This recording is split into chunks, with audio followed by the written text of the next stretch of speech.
Uma outra informação: para conseguir aprovar a indicação de mais um ministro para a Suprema Corte, o governo Lula passou a oferecer cargos em agências reguladoras em troca de votos. Quem vai trazer os detalhes da notícia é a Júlia Firmino, chega ao vivo aqui em Os Pingos nos Is. Júlia, seja bem-vinda, uma ótima noite a você. Então, conta para o nosso público, essa sabatina está próxima, né, de ser realizada, mas o Planalto se articula, né? Corre contra o tempo para não passar por surpresas, nem vexames, é isso? Bem-vinda. É exatamente isso, uma corrida contra o relógio, né, Caniato? Boa noite para você, para quem está com a gente aqui também no Pingos nos Is, na programação da Jovem Pan. De fato, em meio a essa disputa, né, por votos no Senado para aprovar, de fato, Jorge Messias ali no Supremo Tribunal Federal, o governo Lula tem negociado mesmo alguns cargos de agências reguladoras, com aliados de Davi Alcolumbre e também pessoas ligadas ao Centrão. Essa informação foi divulgada ainda pelo jornal O Globo. E o objetivo é buscar apoio de parlamentares e acabar também com a resistência à indicação de Messias, que vai ser sabatinado ainda no dia 29. O contexto são 14 vagas em órgãos e agências reguladoras. E aí, que vão ficar abertas ou já estão abertas, nos próximos meses ficariam então abertas, e por isso então o governo pode negociar, indicar também fazer uma troca, né, em relação ao apoio de Messias. Qual que é a estratégia do governo? Dividir vagas entre indicações do executivo e também parlamentares, pensando justamente em como foi nomeado, qual que foi a origem dessa nomeação. Se foi indicado pelo Senado, o governo mantém esse apadrinhamento. Agora, se for indicado para alguém que estava ligado ao governo do ex-presidente Jair Bolsonaro, aí sim, essa indicação mudaria. O governo escolheria um outro nome. O que a gente precisa ficar de olho é se de fato isso vai se cumprir, como é que vão ser então essas negociações em troca de colocar agora então Messias ali no Supremo Tribunal Federal. Volto com você. Legal, Júlia Firmino trazendo detalhes dessa articulação, né? Articulação dos bastidores. Daqui a pouco ela volta com outras informações aqui na programação. Bom trabalho, Júlia. Uma rápida parada para você que nos acompanha pela rede. Eu sigo aqui com os nossos comentaristas, vou começar essa rodada com o Bruno Musa para analisar essa tática, né? Muitos chamam de velha política, né, Musa? Entrega um cargo e aí eu posso pedir um favor, né? O toma lá da cá, né? Quantas vezes já não ouvimos isso? Agora, em destaque, uma indicação do presidente da República para uma figura importante integrar a Suprema Corte, e aí a tentativa de conquistar votos, e tem, inclusive, nessa cesta de bondades, de negociações, alguns cargos em agências reguladoras. Enfim, o que podemos concluir quando o governo abre mão de cargos estratégicos? É que o Senado Federal parece que não estava tão propenso a aprovar o nome do indicado pelo presidente da República, Musa? Muitos gostam de chamar de velha política, mas quando nós paramos para analisar o nome velha política, é como se tivesse ficado no passado.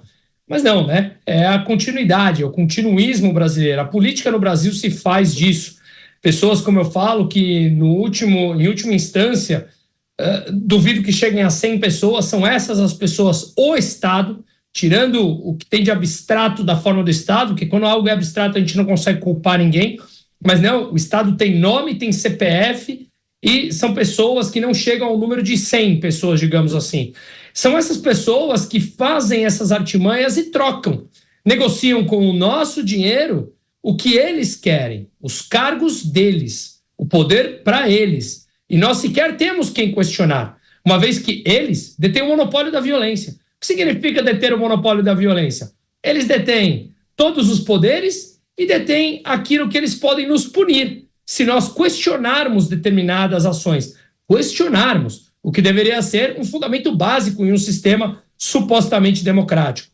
Então, quando eles fazem isso, me parece que alguns anos atrás ainda tinha algum tipo de vontade de querer esconder ou fazer um pouco mais, digamos, ali a quatro paredes. Hoje não. Hoje está completamente escancarado. E quando eu vi essa notícia, a primeira coisa que me veio realmente não há indicação de cargo técnico.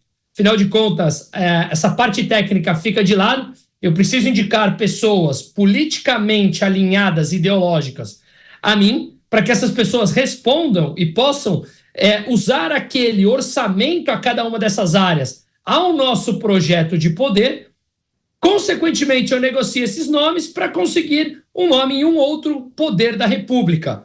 Mas a tal da democracia também não pressuporia independência dos poderes? Fica cada vez mais claro que essa independência não há. E nós somos obrigados a financiar e nos calarmos. Caso contrário, as punições são eles que determinam. Pois é, os cálculos que vêm sendo feitos pelo governo federal para que o Senado aprove o nome que foi indicado pelo presidente da República, para que surpresas não aconteçam, né?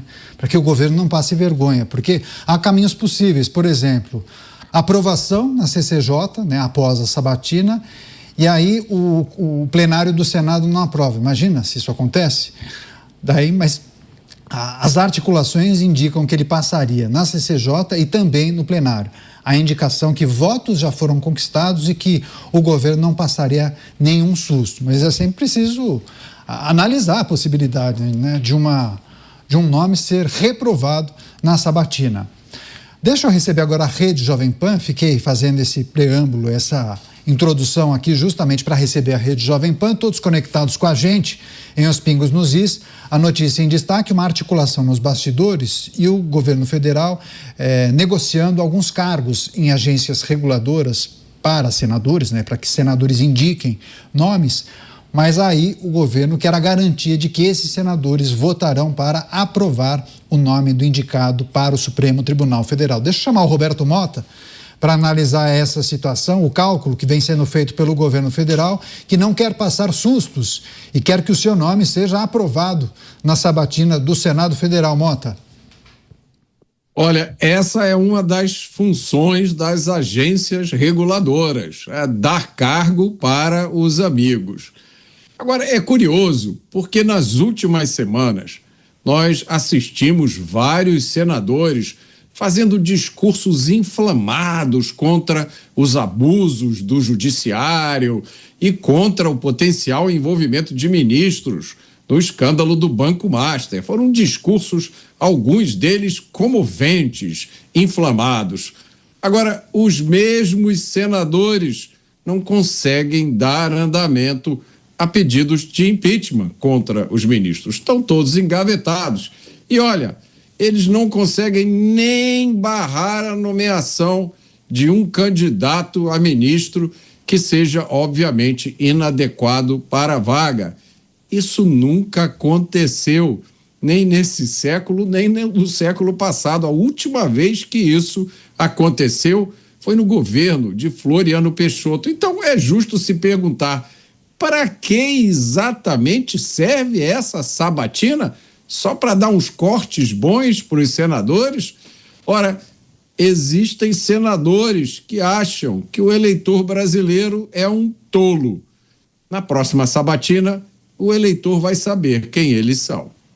Pois é, chamar o Cristiano Beraldo também para analisar a notícia e colocar em perspectiva essa sabatina. Como disse o Mota, tradicionalmente os senadores, apesar de muitos não concordarem, acabam votando para aprovar o indicado pelo governo federal. Por qual razão há tanta dificuldade em reprovar alguém, Cristiano Beraldo? Pois é, porque não existe, na verdade, o equilíbrio entre os poderes, não existe os freios e contrapesos. O que existe é uma política feita no balcão de negócios, na troca. Quando você está na base da troca, aí tudo é possível. E essa troca, especificamente, Caniato, veja, o que se está discutindo é entregar um cargo que a pessoa indicada pelo governo vai exercer até os 75 anos de idade, ou seja, vai ficar 30 anos no cargo, em troca da participação de afiliados políticos, digamos assim, para não usar um termo mais adequado, porém chulo, mas vamos imaginar que esses que são indicados para as agências têm um mandato de 4 anos, né? Então, para compensar, entregar esse ouro de 30 anos no Supremo Tribunal Federal para o governo, obviamente os parlamentares podem pedir o que quiserem, os cargos que quiserem, até porque nós estamos falando de um governo que está aí no seu último ano, obviamente haverá eleições, então ele vai tentar, ao que tudo indica, vai tentar a reeleição, mas não sabemos ainda qual será o resultado. Pode ser que agora nessa reta final garantir um parceiro, um amigo, alguém que está disposto a fazer tudo que se pede a ele no Supremo Tribunal Federal é muito mais valioso do que, por exemplo, uma indicação para a ANEEL ou para a ANP. Até porque, se nós observarmos, Caniato, essas agências, a ANEEL, por exemplo, que é a Agência da Energia Elétrica, é só ver o que acontece em São Paulo sempre que chove. Esse emaranhado de fios cobrindo a cidade inteira, uma situação completamente absurda que prejudica o desenvolvimento econômico da cidade, mas que os senhores e senhoras diretores da ANEEL passam aqui em São Paulo, olham e acham que está tudo normal. Se a gente for para a ANP, a gente vê essa esculhambação absoluta do que é a Petrobras hoje, que sequer consegue garantir o suprimento de combustíveis no Brasil, é uma permanente dependência da importação de combustíveis prontos, apesar de todo o dinheiro gasto pela Petrobras. Quando ela não está roubando, ela está investindo, mas não consegue resolver os problemas do Brasil. Então, Caniato, é uma ficção a gente imaginar que tem alguém de boa intenção nesse balcão de negócios. Eles estão ali olhando para o próprio umbigo, passam longe do interesse público e, pior, passam longe da moralidade exigida no exercício do serviço público. Pois é, inclusive é importante destacar para a nossa audiência que a gente sempre dá voz também para o outro lado. Na reportagem que trouxe a indicação dessa negociação de cargos nas autarquias, inclusive CAD, CVM, Comissão de Valores Imobiliários e outras, Davi Alcolumbre acabou soltando uma nota dizendo que jamais tratou de qualquer negociação de cargos em agências reguladoras, disse que essa articulação inexiste e que a reportagem foi produzida com informações inverídicas e que trata-se de uma narrativa equivocada que distorce a atuação institucional da presidência do Congresso e do Executivo. Essa foi a manifestação de Davi Alcolumbre rebatendo a reportagem que foi divulgada hoje, que discorre a respeito dessa negociação, né? Os jornalistas acabaram conversando com várias pessoas que garantiam que havia, sim, essa tratativa nos bastidores. Deixa eu chamar o Luiz Felipe Dávila para trazer também sua reflexão a respeito de uma dificuldade que foi colocada, porque é preciso lembrar, Dávila, que Davi Alcolumbre sinalizou, logo quando o presidente da República fez a indicação, eu não me lembro qual dia, mas imaginemos que o presidente tenha feito a indicação no dia 1º de um mês. Davi Alcolumbre disse o seguinte: ok, vou marcar para o dia 15, daqui 2 semanas. O governo voltou atrás. O governo disse, não será possível. Isso foi no final do ano ainda, em 2025, porque não havia o número suficiente de votos. Então, imagine só, de 2025 para cá, o governo tem feito uma articulação permanente para convencer os senadores para colocar em votação naquele cenário de segurança, né? Não, beleza, agora Alcolumbre, sinal verde, põe para votar, porque agora nós temos um número suficiente de votos. É preciso olhar também para uma articulação que já perdura alguns meses. E aí, o que se prometeu de lá para cá, não sabemos com exatidão, né, Dávila? Depois desta festa de imoralidade no Supremo Tribunal Federal, não existe mais voto seguro para nenhum nome ser aprovado no Senado. A insegurança está justamente na situação dramática que as arbitrariedades do Supremo Tribunal Federal lançaram o Brasil. Hoje, tudo é subjetivo nesse país. A interpretação da Constituição, o entendimento da lei, o cumprimento rigoroso das normas e do processo, do devido processo legal, nada mais vale. Depende como um juiz acorda, como ele interpreta a Constituição, como é que é o seu viés ideológico, como é que é a sua coloração partidária e não mais o que está no texto constitucional. Então, nesta realidade líquida que se criou no país, não há mais segurança de nenhuma articulação política para garantir 100% a aprovação de um nome. Sempre haverá risco. E o governo, evidentemente, não quer correr risco neste momento pré-eleitoral. Mas é importante ressaltar a história do Brasil para nossa audiência entender a degeneração das instituições políticas no Brasil. Quando o Brasil era a República Federativa do Brasil, isto nos anos 90, no governo Fernando Henrique, foi criadas agências reguladoras como órgãos técnicos blindados de indicação política. E funcionou, Caniato, muito bem durante mais de 10 anos. Você tinha as agências reguladoras com pessoas técnicas e muito qualificadas e competentes, fazendo o trabalho de uma agência. Regulamentar o setor, fiscalizar as concessões, se estão funcionando ou não, estava perfeito. Aí veio o governo populista de Luiz Inácio Lula da Silva. Começou, primeiro, um loteamento sutil das agências. Não, deixa um técnico, uma mistura com o político e tal.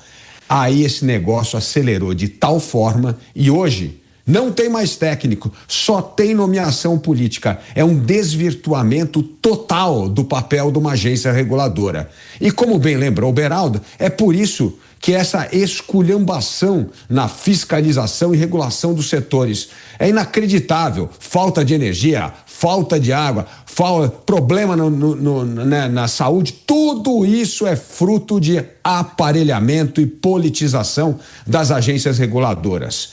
As agências foram desvirtuadas por esses governos populistas que fizeram indicações políticas, esqueceram o caráter técnico da instituição e transformaram em mais um loteamento de cargos e indicação. É uma vergonha. Hoje, o retrato das agências mostra que a República Federativa do Brasil foi enterrada. O que vale hoje é a República do Rabo Preso. E por isso, essas negociações imorais, políticas, indevidas, politizando órgãos que deveriam ser órgãos de Estado, técnico e cumprir um papel fundamental. E por não cumprir esse papel fundamental é que nós temos tantas crises em setores tão vitais como é a questão da energia elétrica. Deixa eu passar para o Bruno Musa, trazer talvez uma reflexão também em relação a essa característica, né, da política brasileira, né, Musa? Eu trouxe aqui um chavão que muitos mencionam, né? Trata-se de algo que muito conhecido na velha política. Você diz, bom, não é tão velho assim, né? Porque até hoje perdura, né? Toma lá da cá, velha política, enfim. Mas o Dávila discorreu a respeito o quanto isso acaba impactando nas agências reguladoras. E aí é preciso também olhar para a CVM, né? E os questionamentos que foram feitos nos últimos tempos por conta do episódio do Banco Master.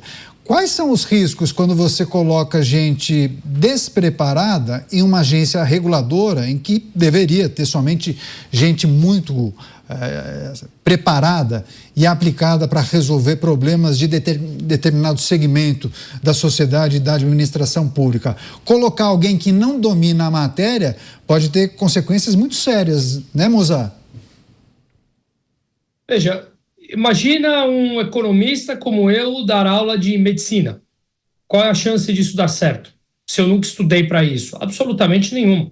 A gente viu, vou dar um caso emblemático aqui, por exemplo, a Aniele Franco, a irmã da Marielle Franco, ela foi conselheira da Tupi. A Tupi é uma empresa de capital aberto do setor de metalurgia.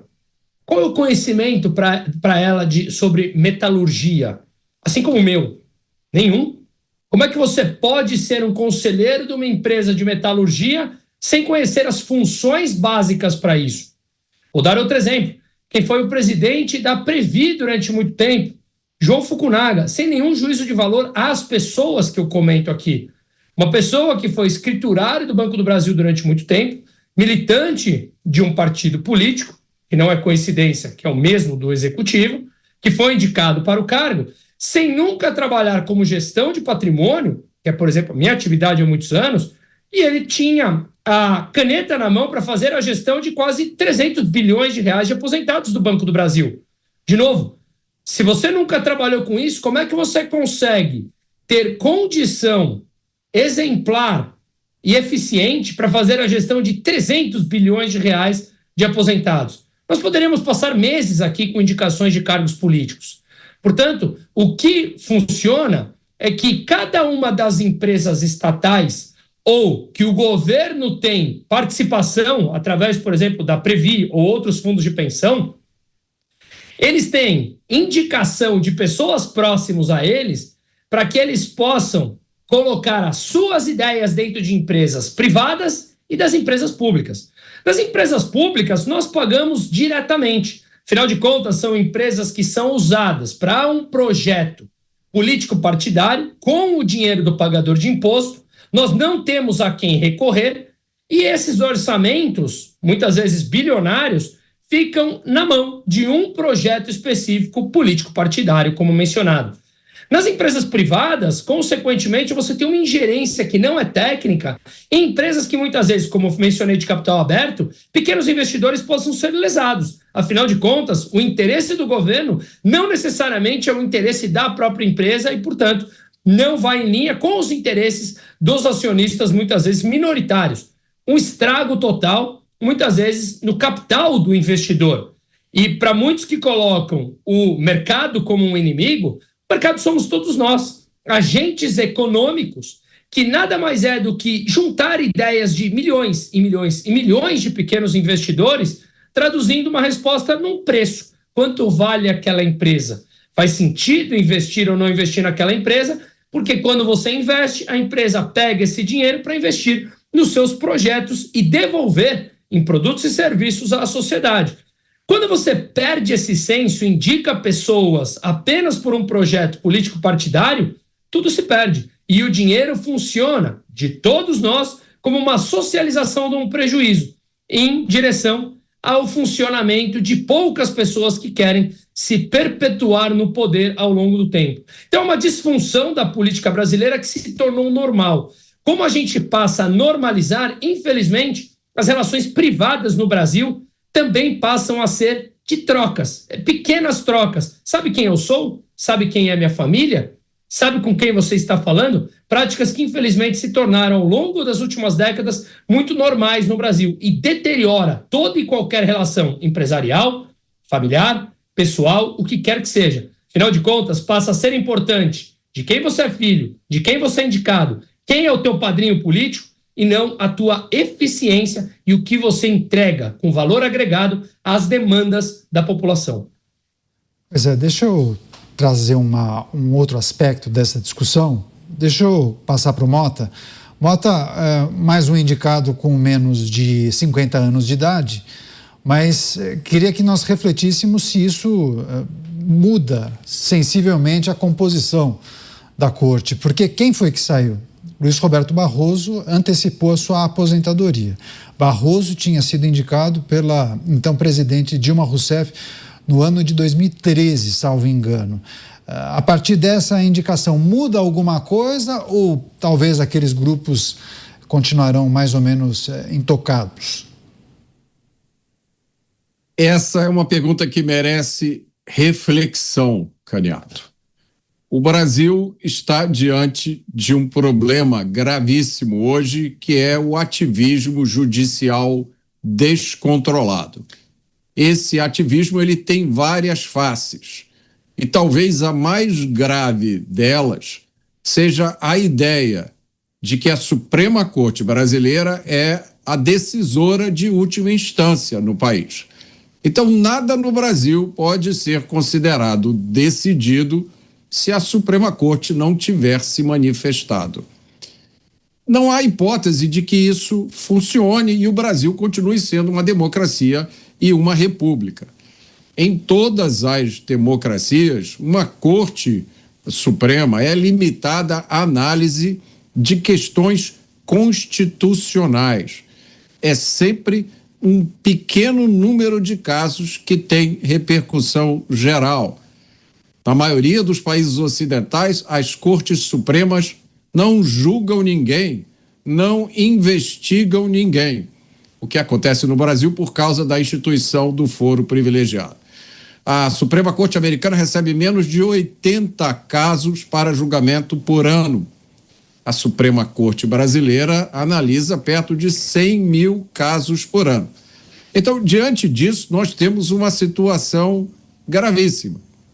Essa situação ficou mais complicada quando a grande mídia começou a publicar matérias indicando um potencial envolvimento de ministros com o escândalo do Banco Master. O que o Brasil espera nesse momento? Uma mudança radical no modelo adotado para a Suprema Corte Brasileira.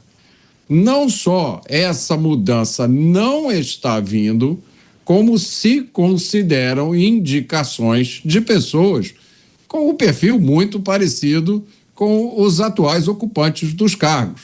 Então, é um duplo espanto para as pessoas. Eu estou lendo, nesse momento, um livro do Luciano Irineu que fala da ideia de uma reforma total na Suprema Corte Brasileira, transformando-a numa corte constitucional, que só analise questões constitucionais. E é isso que a gente esperaria do Senado, que é um elemento essencial para a manutenção do sistema de freios e contrapesos. Infelizmente, não é nada disso que nós estamos vendo. Pois é, claro que a gente vai continuar acompanhando essas movimentações, enfim, a gente vai voltar a tratar muito, inclusive, da sabatina, o que esperar, o posicionamento dos senadores, qual vai ser o impacto, uma vez aprovado, para a composição da corte. Essa figura se juntará aos grupos já posicionados, digamos assim, na Suprema Corte. Ele entrará com a aprovação daqueles que são mais velhos.